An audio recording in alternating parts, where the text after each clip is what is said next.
হয়ে গেছে।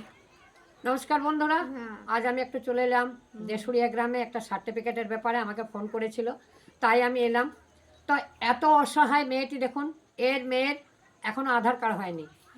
কিছুদিন পর ওর মোটামুটি কন্যাশ্রী রূপশ্রী যেগুলো পাওয়ার কীভাবে পাবে, কারণ এখনও পর্যন্ত তার আধার কার্ডটি বারবার করে হাতের ছাপ দিয়েছে, এখনও পর্যন্ত তার আধার কার্ডটি সে পায়নি। এর মা আমাকে ডাকলো, আমি চলে যাচ্ছিলাম।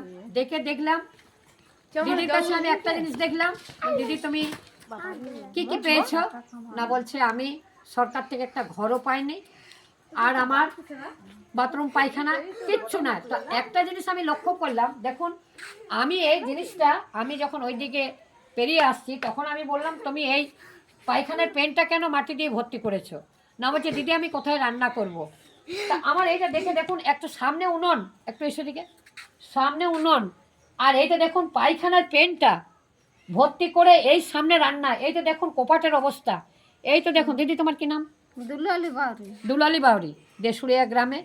তো এরপর দেখুন ওর ঘর, বলছে আমি সরকার থেকে ঘর পাইনি। একটু লক্ষ্য করুন এই ঘর, এই দেখুন। তা আপনাদের কাছে আমার একটাই অনুরোধ, অসহায় মানুষরা যেন ঘরগুলি পেয়ে যায়, এবং যেগুলো সুযোগ সুবিধা আছে সরকার থেকে সবগুলো যেন পায়। তাহলে আমাদেরও গর্ব করে সবার কাছে পরিচয় করতে পারবো, আর আপনাদেরও ভালো লাগবে। তা আমার সত্যি দেখে আমার খুব খারাপ লাগলো যে একটা জায়গাতে আমি হঠাৎ করে দেখলাম যে পেনটা কেন বন্ধ, আমি উনুনটা লক্ষ্য করিনি। তো বলছে দিদি এইখানে পেনটা বন্ধ করতে হয়েছে বাধ্য, আমার এইখানে রান্না করতে হয়। তো দেখুন আপনারা, এটা মিথ্যা কথা নয়। আপনাদের কাছে আমি জোড়হাত করে আমি আপনাদের কাছে ক্ষমা চাইছি যদি আমি কোনো ভুল বলে থাকি। তা আপনারা একটু এই অসহায় মানুষটাকে একটু দেখবেন।